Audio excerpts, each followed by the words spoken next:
시편의 가장 많은 부분을 이루고 있는 것이 이제 찬양이죠, 찬양. 하나님을 찬양할 것에 대해서 말씀하고 있습니다.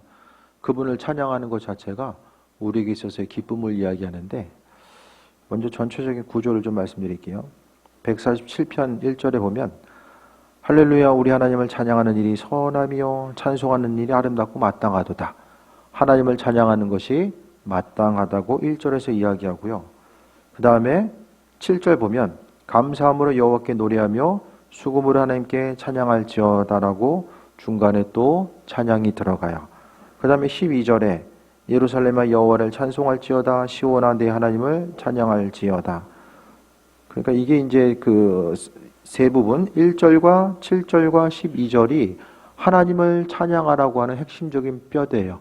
이 뼈대가 있고, 그 다음에 이제 나머지 구절들은 왜 하나님을 찬양해야 되는가, 우리가 이 땅에서 하나님을 찬양해야 되는 이유가 무엇인지를 이제 하나하나 옆에서 이제 붙여서 설명해 주고 있죠.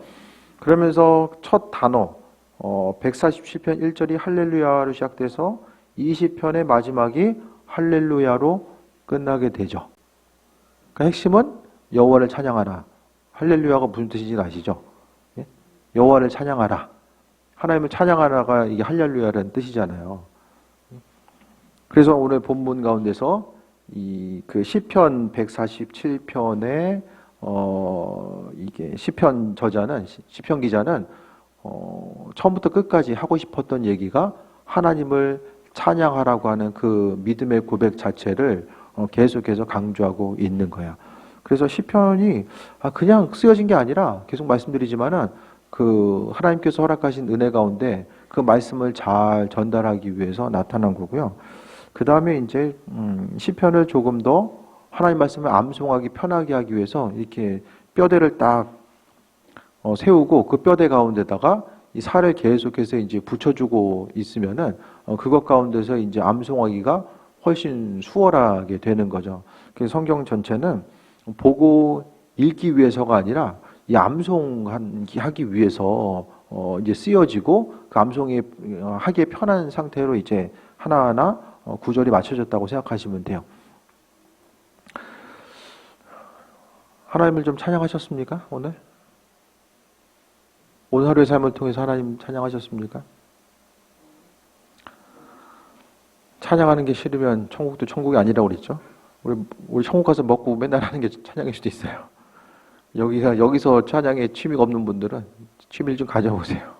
친밀하게 찬양하는 것 자체가 인생의 기쁨이 되어야지만이 천국의 의미가 있어요. 계속해서 찬양 소리가 이제 들려오지 않을까.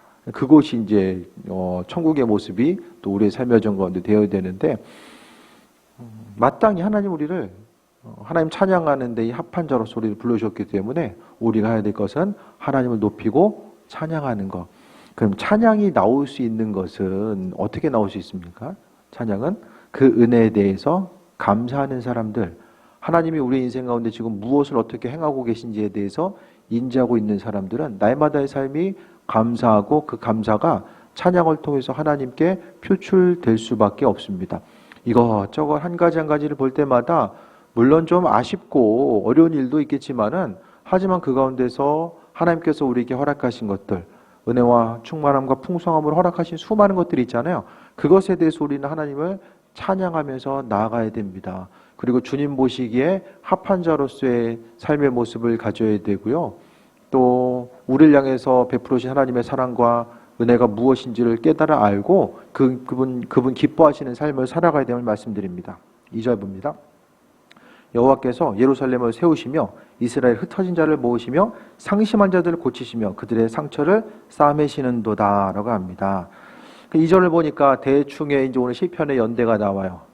포로기 이후라는 거예요. 왜냐하면 흩어진 자들을 모으신다. 단순히 흩어진 사람들 모으겠지 그렇게 생각할지 모르겠지만은 시편의 많은 부분이 이 포로기 이후에 쓰여지거든요.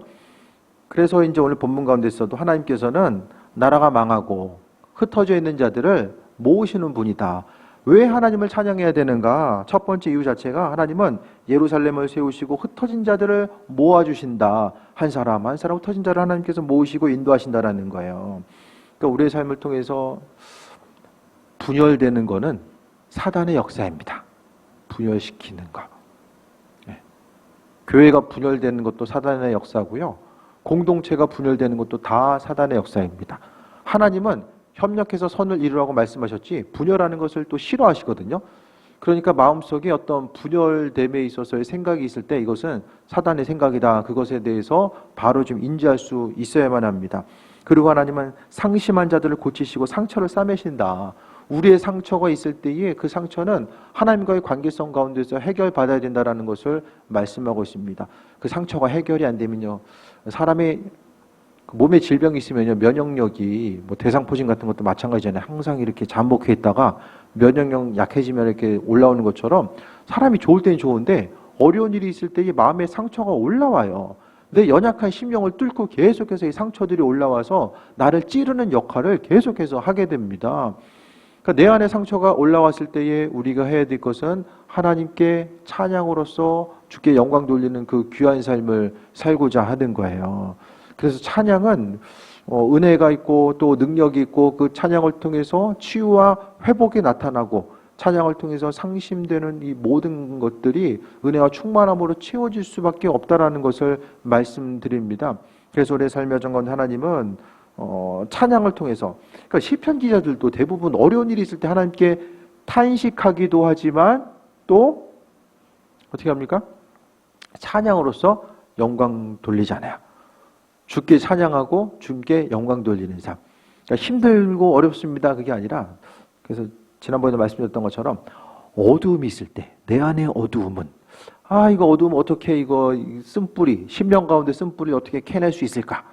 네? 어떻게 하면 이거 이기고 캐내고 이거 어떻게 갖다 버릴 수 있을까? 그것에 대해서 고민하기보다는 주님의 은혜를 내 심령 가운데 계속해서 비추는 거예요. 그 선하신 하나님의 말씀과 인도하심을 통해서 내 심령을 계속해서 비추는 거죠. 그러니까 그 비추는 것의 중심이 말씀을 보는 것이고 찬양하는 거예요. 찬양을 통해서 내 심령을 계속해서 선한 것으로 비추는 거예요. 찬양하면 누가 듣습니까? 내가 들어요. 내가 방언 기도할 때도, 그러니까 심령을 통해서 조그맣게 기도하는 것보다 방언 기도할 때 좀 크게 하라고 말씀드리는 것은 그 기도를 또 내가 듣잖아요. 내 영혼이 내 기도 소리를 듣고 내 찬양 소리를 들어요. 그러니까 내 찬양에 의해서 하나님께서도 영광 받으시지만 그 찬양에 의해서 나 자신이 치유와 회복을 경험할 수 있게 됩니다. 우울한데 우울한 음악 들으면 더 우울해져요. 그래서 뉴에이지 음악이 그게 위험한 거예요. 뉴에이지 음악을 딱 듣고 있으면요, 한동안 이렇게 유행했던 곡들이 있잖아요. 뉴에이지 음악, 바이올린 곡 중에서도 이게 웜업 액션이라는 그 뉴에이지 그 바이올린 곡, 피아노 바이올린 곡이 있는데요. 음악과 내가 하나 되는 느낌이 들어요. 계속 듣다 보면 아주 우울해져. 계속 듣다 보면 아주 우울해져요. 뉴에이지 음악이 이제 그런 어두운 부분이 좀 있으니까 이제 교회 계통에서는 이게 별로 은혜가 안 된다. 이게 그리스도적인 음악이다. 이제 이렇게 치부하는데, 어쨌든 찬양을 통해서 하나님은 찬양 가운데 많은 부분 가운데 이렇게 위로해 주시고, 또 찬양이 불이라고 하잖아요. 불. 그러니까 예배 전에 찬양하는 게 그냥 찬양하는 게 아니라 찬양을 통해서 사단의 역사가 떠나가게 되고 하나님의 은혜와 충만이 더 임하게 되고, 그래서 이 평신도들 가운데서도 이 찬양의 은사가 있는 이들은 그렇게 쓰임 받아야 돼요. 찬양을 통해서. 그러니까 찬양 가운데 그런 부분이 있으면 그 찬양을 통해서 이 사단의 역사와 그 공격. 그러니까 예배 가운데서도 이 신구약 시대 보면 이 예배 가운데 나팔을 불잖아요. 나팔의 소리를 통해서 천지가 진동하고 공기 흐름이 이제 진동하면서 또 이 사단의 세력이 떠나가고 하나님의 임재가 임하게 되는 이제 경우들도 많이 있잖아요. 그러니까 예배 가운데 찬양이 맨 먼저 있는 것은 그 찬양을 통해서 어두움이 떠나가고 또 은혜와 축복이 풍성하게 미쳐지는 이런 결과들이 나타나게 됩니다.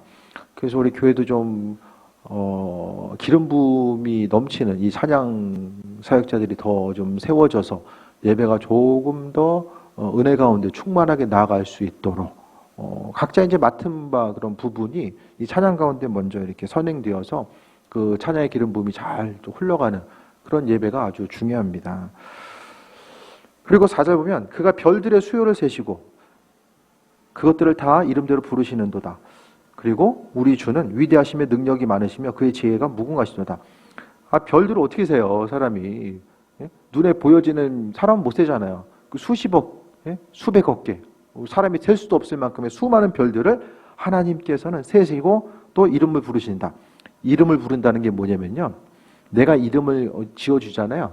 그러면 내가 그 주인인 거예요. 예? 그러니까 아담과 하와에게 이제 동물들을, 식물들을 다스리고 함에 있어서 그 이름의 부분이 이제 중요하게 강조가 되잖아요. 그러니까 이름을 지었다는 것은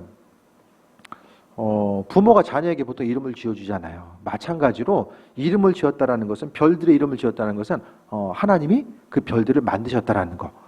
그러니까 하나님께서 어떤 분이신가를 이야기함에 있어서 구구절절 이야기하는 것보다 가장 확실한 게 별들을 세시고 그것들의 이름을 부르신다. 온 우주 만물을 창조하신 분이 바로 하나님 자신 된다라는 것에 대해서 말씀하고 있어요. 그래서 우리가 어떤 문제가 있을 때마다 이 문제가 내 삶에 있어서 이거 왜 일어나지? 그것 때문에 상당히 좀 다들 고민들을 많이 하는데요. 그 모든 것들 가운데서 그러니까 이스라엘 민족들이 그랬던 것처럼 하나님과의 그 관계성. 그래서 제가 말씀드렸잖아요. 그 환난과 어려움의 때 이스라엘 민족들은 도무지 이해가 안 되는 거예요. 성경을 보면 하나님이 아브라함과 이삭에게 약속하셨던 그 은혜와 축복, 다윗에게 허락하셨던 그 은혜와 축복이 지금 우리의 삶의 여정 가운데 함께 하는데 왜 우리가 지금 이런 어려움을 경험하고 있지? 그것 때문에 그 어려움의 문제를 해결하기 힘든 그 상황 가운데 있을 때에 그들의 해결책은 하나님이 천지 만물을 창조하셨다라는 그 천지 만물을 창조하신 그 하나님의 창조 질서 가운데서 이야기한 거예요. 그러니까 하나님이 창조하셨기 때문에 우리의 삶의 여정 가운데 어려움이 있다라고 할지라도 그 어려움 또한 하나님의 주권 가운데 존재하고 있다는 사실에 대해서 이해하고 나아가는 거죠. 문제가 하나님과의 관계성 가운데 있다라는 것과 그분께서 항상 내 삶의 여정 가운데 함께 하신다라는 그 관점 가운데서 그 문제를 허락하신 것도 해결하실 것도 하나님께서 행하신다라는 그 소망함. 왜냐하면 그분은 천지를 창조하셨기 때문에 그분께서 모든 것을 이루신다라는 것을 바라보는 거예요. 순간순간마다 우리가 이해가 안 될 때가 많이 있잖아요. 그 이해 안 되는 순간이 있다라고 할지라도 그분께서 행하신다라는 그 소망을 가지고 나아가는 거예요. 그래서 하나님은 위대하시고 능력이 많으시고 지혜가 무궁하시다. 그리고 6절에 여호와께서 겸손한 자들을 붙드시고 악인들을 땅에 엎드리시는도다. 그렇기 때문에 하나님을 찬양하는 것이 우리에게 마땅한 일이다라고 하는 거예요. 아무리 삶을 살아가면서 바빠도요. 하나님을 찬양하는 거, 그분을 높이는 거, 또 하나님을 찬양하는 것에 또 중심이 감사하는 거죠. 주께 감사하고 그 도우심 가운데 삶을 살아가는 것 자체를 이야기합니다. 인생을 통해서 얼마나 주님께 감사하십니까?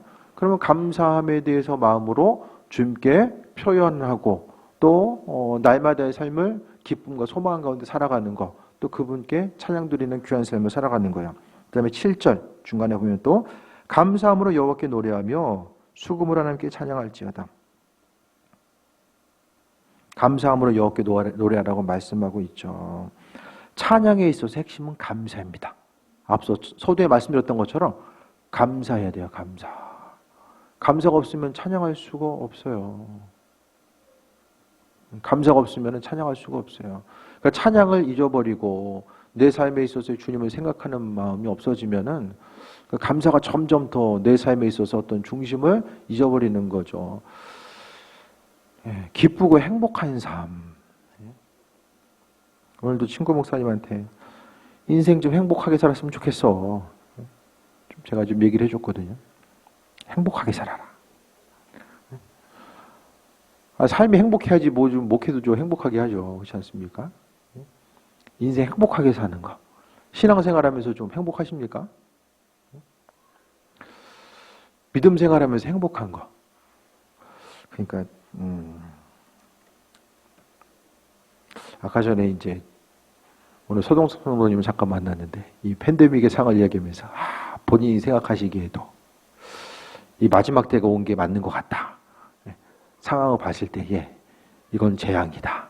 이제 그런 얘기들을 이제 하시더라고요. 그러니까 점점 이전보다는 점점 더 이 믿음으로 인해서 행복한 삶. 이전보다는 점점 더 주님 만날 때가 가까우면 가까울수록 이 예수님과의 누리는 이 행복한 삶도 그걸 누리는 것이 점점 어려운 시기를 살아가는 것 같고요.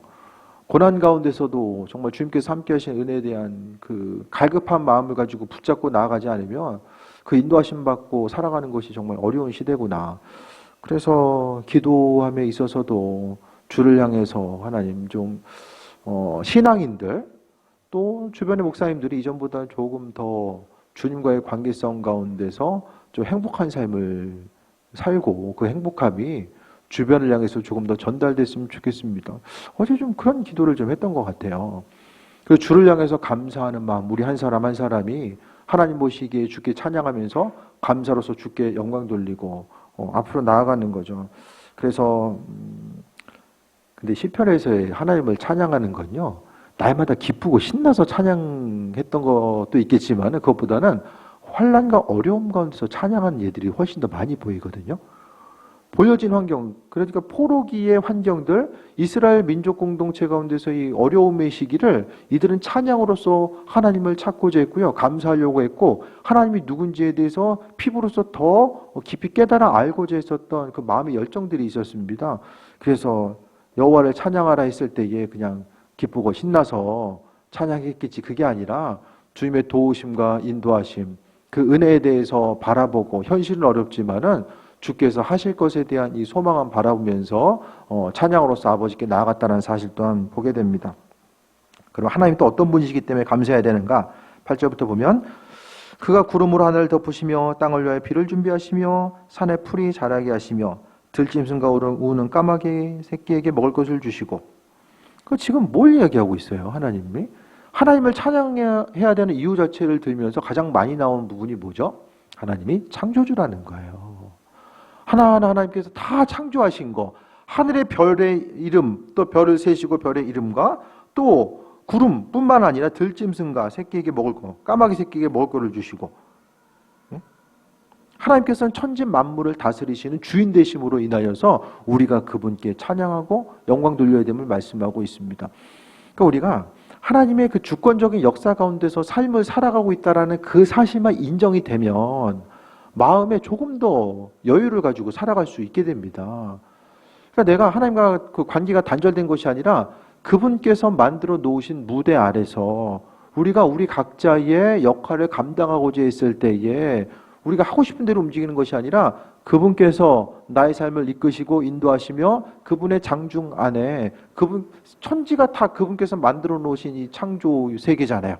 하나님께서 모든 만물을 그분의 방법대로 만들으셨기 때문에, 그래서 시편 기자는 하나님을 찬양해야 되는 이유 자체의 중심이 바로 하나님께서 다 만들어 놓으셨고 그 만들어 놓으신 질서, 온 우주의 그 세밀한 질서 가운데서 우리가 살고 있기 때문에 하나님을 찬양하라는 거예요. 힘들고 어렵지만 눈에 보이는 일들에 대해서도 감사하고 하나님을 찬양할 것에 대해서 말씀하고 있습니다.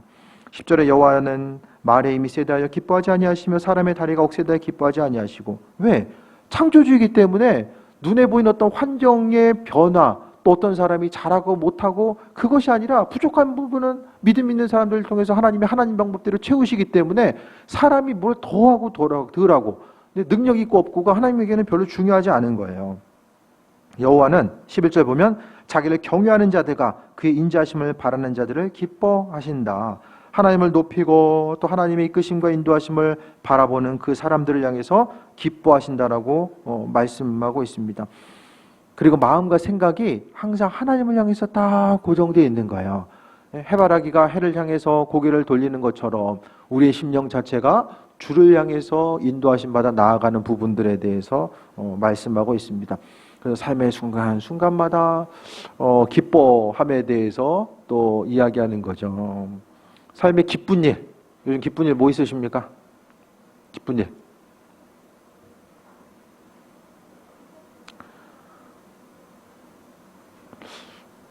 좋은 일이 그래도 있을 거예요. 얘기를 안 해서 그렇지. 그렇지 않아요? 뭐 맨날 기도 제목만 있는 건 아니잖아요. 다들 기쁜 일도 좀 있을 거 아니에요. 각자의 그 기쁜 일들.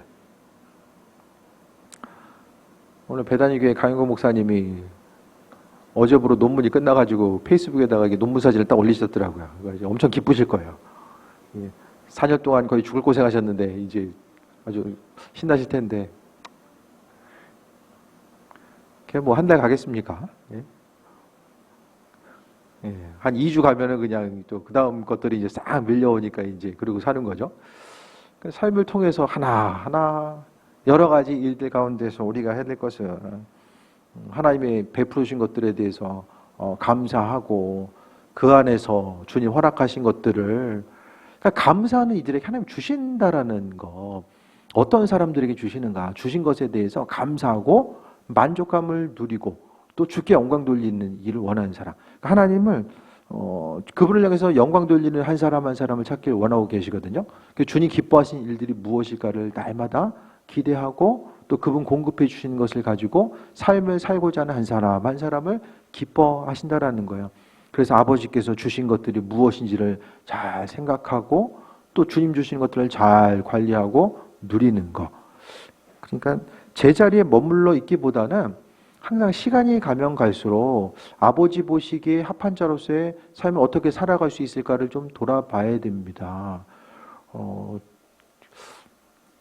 믿음의 영역은요. 날마다 돌아봐야 돼, 날마다. 사람이 또 순간적으로 말씀 가지고 믿음으로 산다라고 하지만 나도 모르는 사이에 순간적으로 또 딴짓하고 있고 딴 생각하고 있고 그 궤도로부터 또 벗어나 있고 날마다 이 궤도는요. 날마다 적용해야 될 것 같아요. 삶의 순간순간마다 나 자신을 돌아보지 않으면 예전에 한번 마음 먹었었는데 이게 왜 안 될까? 그 안 될 수밖에 없어요. 우리의 마음에 그 연약한 부분이 있기 때문에 스스로를 날마다 돌아보고 말씀 가운데 비춰보고 하지 않으면 어제 됐다고 해서 오늘 됩니까? 믿음의 영역 가운데 어제 전부인 줄 알았던 것들이 오늘도 동일하게 통용되지 않는 것들이 얼마나 많이 있어요. 그래서 주님 보시기에 합한 자로서 스스로의 삶을 계속해서 돌아보고 나아가는 거죠. 그래서 지금의 시기는 저도 뭐 주님과의 관계성 가운데 뭔가 좀 과도기적인 좀 시간인 것 같아요. 과도기. 뭐 과도기예요 지금. 어떤 면이냐면 뭔가 이제 시간이 흘러가는 이제 뭔가 이제 사역으로 따지면 사역에 싹 가다가 이제는 이제 반환점을 거의 이제 많이 이제 횟수로 하면 좀 더 남았지만 그래도 전체적으로 보면 이제 반환점을 좀 돈 듯한 그런 시점에 좀 와 있고요. 아이들도 막 계속 크니까 집에 가면 막 볼 때마다 얘네 적응이 잘 안 돼요. 이게 얼마 전부터 이게 하신인지 하영인지 이게 뭐 잡고 있는 거 보면 저희 구분도 안 가고 이번 주에 하영이 발을 보고서 깜짝 놀랐어요. 얘 발이 이렇게 컸나? 뭐 그런 게 느껴지고요. 그러니까 아이들을 커가면서 이제 저도 이제 나이가 조금씩 들어감에 있어서의 그런 과도기. 네. 그래서 이제 아이들과의 관계성을 또 새롭게 해야 되는 이런 과도기. 네. 하영이한테 너 이렇게 말이 많냐? 물었더니 사춘기라서 그래요. 그런 것 같아요. 그러냐? 사춘기는 좀 맞아야 되는데. 이제 사춘기라서 그래요. 이제 뭐 그럴 수도 있겠다. 사춘기 난 말이 좀 없어졌던 것 같은데 이거 말이 점점 많아지길래 뭐 그런 게 있었고 교회적으로도 이제 보게 되면 교회가 이제 우리가 인원적으로는 많이 이렇게 늘어난 건 아닌데 좀 안타깝게도 다른 교회들이 좀 줄었어요. 그래서 우리가 이 뭐라고 얘기해야 되나? 이게 약간 좀 하향 평준? 그래서 위에 한참 우리 개척할 때 이제 한참 이제 앞서가던 어쨌든 규모적으로 앞서가던 교회랑 이게 좀 간극이 많이 좁혀졌어요. 네. 우리는 조금 이렇게 방어하면서 갔는데 좀 이렇게 좀 더 성장했던 교회들이 앞으로 나아가지 못하면서 좀 어려움이 생겨면서 여기 이제 저희는 이제 뭐 100명 중간대로 가고 100명 넘었던 데로 중반대로 이렇게 오면서 좀 이런 상황에 좀 점점 요게 좀 심화되더라고요. 그러면서 이제 지방 이제 오늘도 이제 신년아래 있고 교육자에 있어서 좀 오랜만에 갔었는데요. 그러니까 뭔가 교회가 이제 조금 더 감당해야 되고 위치 자체가 예전에는 그냥 아래서 그럭저럭 그냥 제 역할을 감당하면서 갔다라고 한다면 이제는 좀 올라서서 어떤 역할을 좀 감당해야 되는 그런 나이적으로도 그렇고 또 그 교회라는 것도 교회 내에서 또 가정 내에서도 이제 뭔가 좀 위치의 변화가 일어나는 거예요.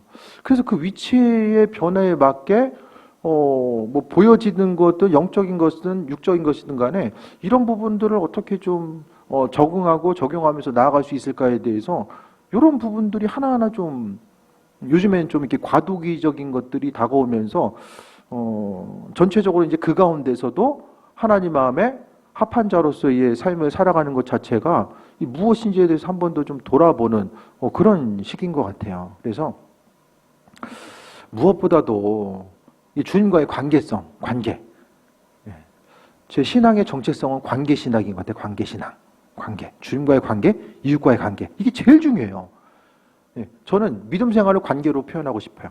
하나님과의 관계성 가운데서는 전심으로 주님을 찬양하고 아버지께서 원하시는 것은 무슨 일이 있든지 간에 근데 사람이 그 제정신 가지고는 힘든데도 찬양하고 평범한 상황 가운데서 찬양하고 이 주님을 찬양하고 살아가는 것이 이게 정말 쉽지 않거든요. 그 부분까지라도 주님께서 내 안에 계셔서 그 일들을 이루실 것에 대한 이 소망함 가지고 나아가는 거죠. 믿음으로 주님 기뻐하시는 삶의 모습이 무엇인가에 대해서 하나하나 돌아보고 그 은혜 가운데 살아가는 거죠. 그래서 하나님을 찬양하는 것 자체가 그분께서 우리의 삶의 여정 가운데 가장 원하시는 것이고 우리가 모르는 사이에 찬양보다는 어떤 세상에 좀 적응하고 살면서 원망하고 불평하고 힘든 삶을 살아가는 것. 그때에 주님과의 관계성 가운데 주님 정말로 원하시는 것들은 아버지를 찬양하는 곳에 있다라는 것. 그 다음에 12절 봅니다. 지금 계속해서 하나님을 찬양하나 왜냐하면 그것에 대해서 말씀하고 있죠. 지금까지 계속해서 하나님을 찬양하는 이유 자체가 천지를 창조하신 하나님. 그 창조 질서 가운데 우리가 살고 있기 때문에 하나님 찬양해야 된다. 그분께서 우리 주인 되셔서 일하시고 인도하시고 함께 하시기 때문에 그분을 찬양해야 된다는 사실을 말씀하고 있어요. 그 다음에 12절 예루살렘의 여호와를 찬양하라 시온아 네 하나님을 찬양할지어다. 예루살렘이나 시온이나 똑같은 얘기예요. 이스라엘 민족 공동체를 이야기합니다. 그가 내 문빗장을 견고히 하시고 내 가운데 서 있는 너희 자녀들에게 복을 주셨으며 문빗장이라는 것은 외부로부터 환난과 어려움으로부터 보호해 주신다라는 거예요. 적들로부터 영적인 공격으로부터 보호해 주시고 자녀들에게도 복을 주시고 내 경내를 편안하게 하시고 아름다운 빌로 너를 배불리시며 그의 명령을 땅에 보내시어 그의 말씀이 속히 달리는도다. 그러니까 13절부터 14절은 우리의 삶의 일상 가운데서 있어야 될 것들, 필요한 것들을 먹이시는 분.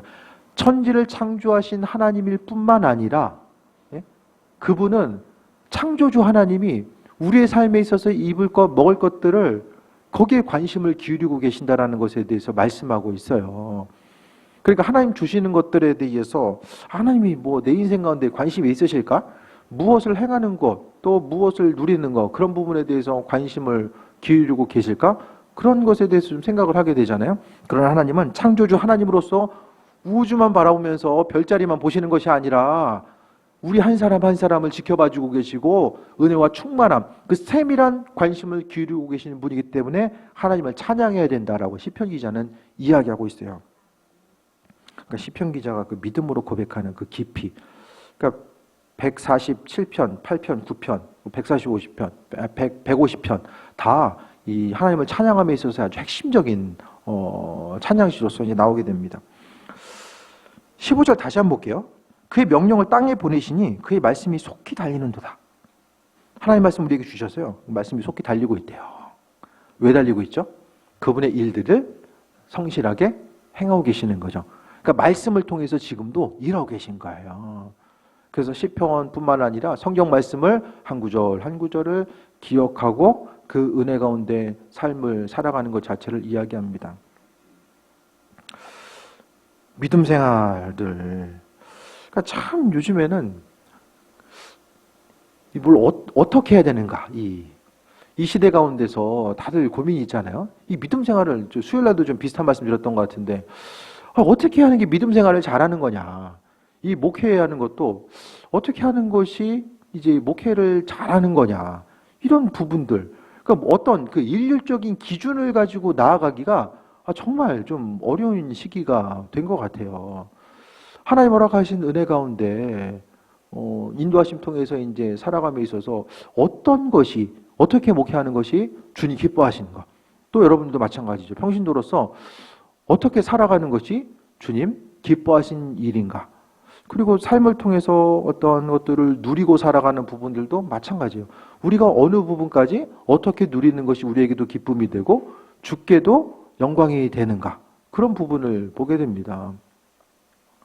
그러니까 하나님이 이제 행하실 일들이 다 있죠. 주께서 하나님의 방법대로 행하실 일들이 분명하게 있는데 목회자로서의 어떤 삶을 살아감에 있어서 기준 자체도 다 마찬가지입니다. 하나님의 말씀을 근거로 해서 기준을 통해서 이제 바라봐야 되는 거죠.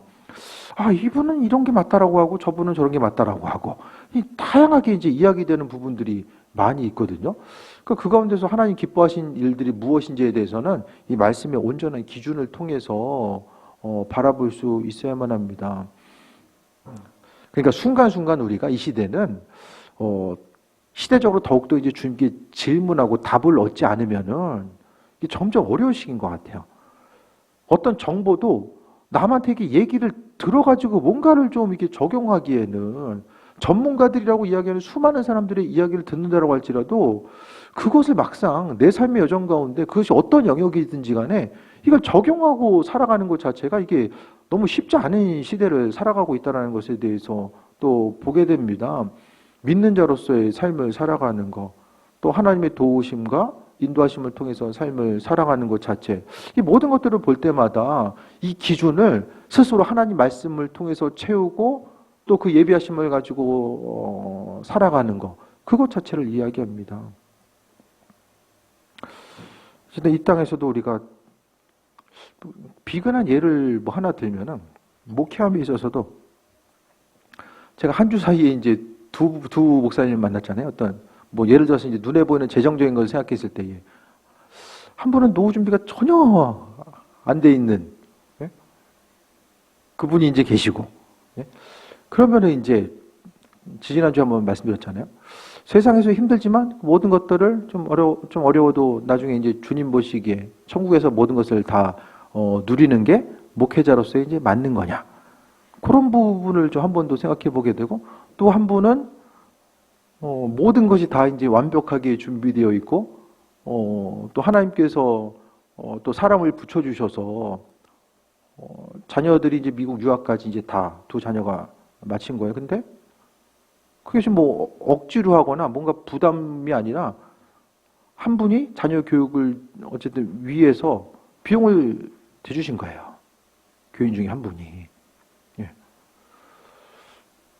그럼 세상에서 많은 것들을 누리고 있을 때 그럼 하나님 나라에서 누릴 수 있는 부분은 또 어떻게 되는가? 뭐 이런 것들 한 번 더 이제 좀 뭐 여러 가지 이제 목회 상황 가운데 있는 분들이 계시니까 더 많은 것들을 누리면서 누리는 것이 뭐다라는 것을 알고 또 그 누림을 다시 한번 이제 전달할 수 있는 교인들 향해서 풍성함을 또 전달할 수 있고 또 힘들고 어렵고 그 계속 버티는 것이 또 은혜일 수도 있지만은 그래도 목회자가 하나님 허락하신 것들에 대해서 풍성하게 누리고 그것을 전달할 수 있는 그런 방법들, 그런 마음들을 품고 더욱더 나아갈 수 있는 것과 또 한 부류에 있어서는 힘들고 어렵지만은 최대한 쪼이고 살다가 이 천국에서 누리자.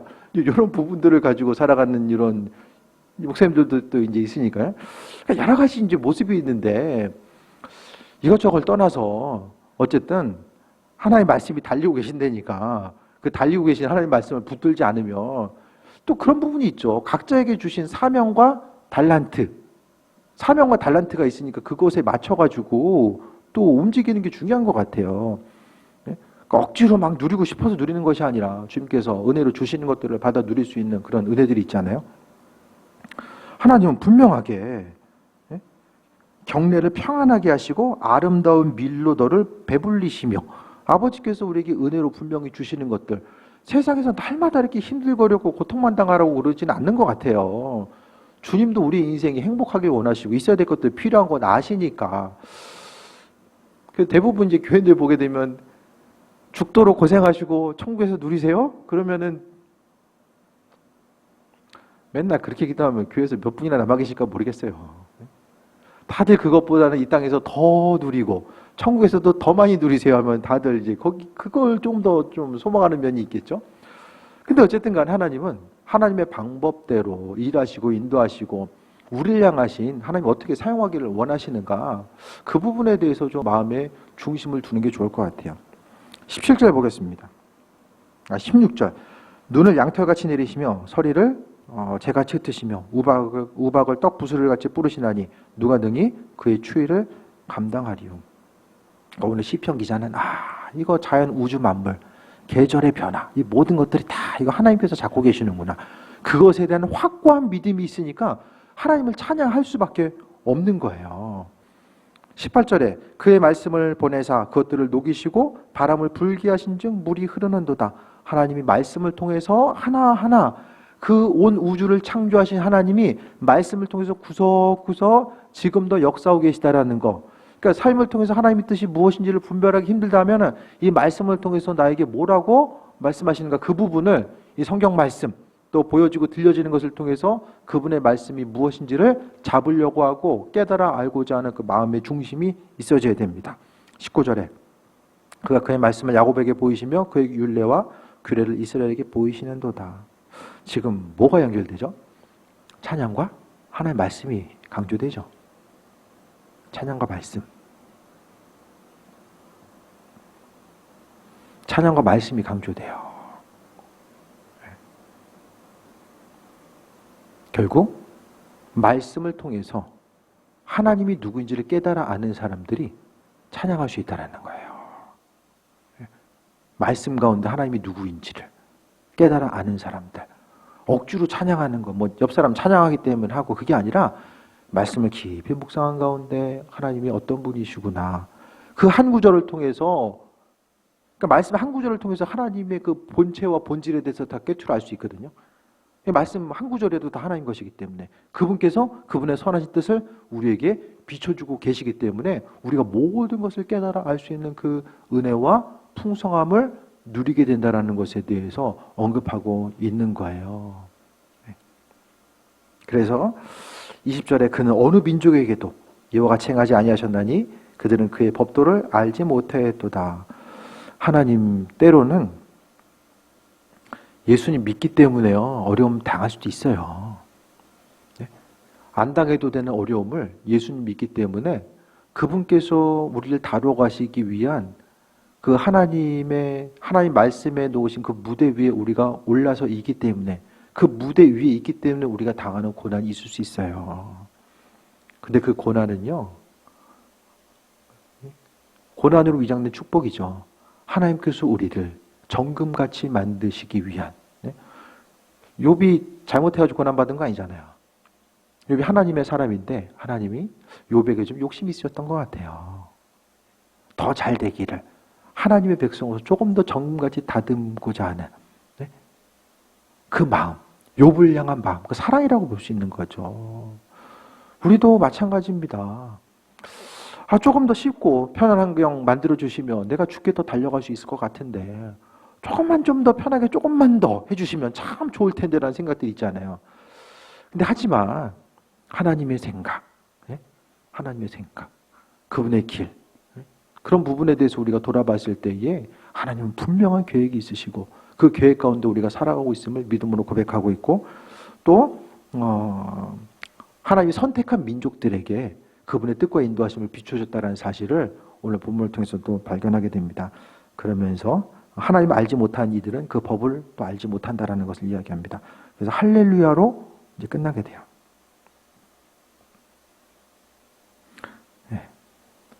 하나님을 찬양하는 것에 대해서 이제 강조하고 있는 거죠. 좀 빨리 말씀드리냐고 지금 계속 시간이 없으니까 달려왔는데 좀 이해가 되세요? 말씀이? 이와 같은 틀을 가지고 특히 이제 시편이나 뭐 다른 부분들도 마찬가지거든요. 그동안 이제 제가 성경을 볼 수 있는 이런 툴에 대해서 많이 말씀을 드렸어요. 그래서 오늘 본문 가운데서도 이런 말씀드린 부분들을 점검하고 또 다른 성경의 내용을 볼 때마다 성경이 무엇을 말하려고 하는가, 성경의 핵심적으로 지금 무슨 말씀을 나에게 해주고 있나, 그런 부분들을 점검해 볼 수 있어야만 합니다. 그래서 하나님을 찬양하는 것이 마땅하다. 제 자랑 같아서 말씀 안 드리려고 했지만 이렇게 말씀드릴 수 있는 데가 별로 없어요. 뭐 속으로 웃을지 모르겠지만 이 구조를 통해서 볼 수 있는 것 자체가 이게 쉽지 않아요. 이게 할렐루야를 시작해서 나는 딱 볼 때 이게 마지막으로 하나님을 찬양하면서 끝나야 돼. 근데 안 보였어요. 근데 뒤에 보니까 딱 할렐루야 붙어 있더라고요. 구조가 이제 보다 보면 뭐 저도 잘은 모르지만 이렇게 보여지는 것들이 더 있어요. 그러니까 그냥 쓰여진 것이 아니라 분명한 임팩트 있는 메시지가 있다. 그것에 대해서 이제 기억하시고, 어쨌든 교회 가운데서 이렇게 말씀을 이렇게 접근할 수 있는 것, 또 들을 수 있는 것도 하나님의 은혜다. 우리에게 주신 은혜다. 그것에 대해서 좀 기억하시고요. 어떤 광역교회 다니는 그 자부심을 가지고 주께서 은혜로 좋은 교회 가운데서 또 함께 신앙생활할 수 있게 하신 것, 그것만으로도 우리가 얼마나 주님을 찬양해야 되는 이유가 됩니까? 기쁨으로 신앙생활하는 것 자체가 얼마나 복인가. 다시 한번 좀 돌아보시고 우리 인생 가운데 하나님께서 베풀으신 것들을 돌아보면서 찬양하라고 하는 거. 힘들어도 찬양하고 기쁨으로 주신 것 있어도 다 찬양하고 찬양으로 시작해서 찬양으로 마무리하는 것. 결국 이것 자체가 무엇입니까? 사람의 일생이 하나님 보시기에 어떠해야 되는지, 이 한 사람의 일생, 믿음의 여정, 목회의 여정일 수도 있고 믿음의 여정, 그 전체적인 것들을 하나의 시편으로서 웅축시켜 놓은 것이 또한 147편으로서도 볼 수 있는 거예요. 하나님은 어떤 분이시고 그분이 어떤 일을 행하시고, 그럼 그분을 향해서 우리가 어떤 마음을 가지고 어떻게 대해야 되는가, 그것을 말씀과 찬양이라는 키워드를 통해서 풀어내고 있는 거예요. 나머지 것들은 더 좀 빨리 말씀드렸으니까요. 이런 구절들은 집에 가셔서도 좀 한 번 더 좀 읽어보시고 그 안에서의 또 적용점을 찾고 나아갈 수 있었으면 합니다. 우리 또 찬양하고 기도하겠습니다. 주님 주신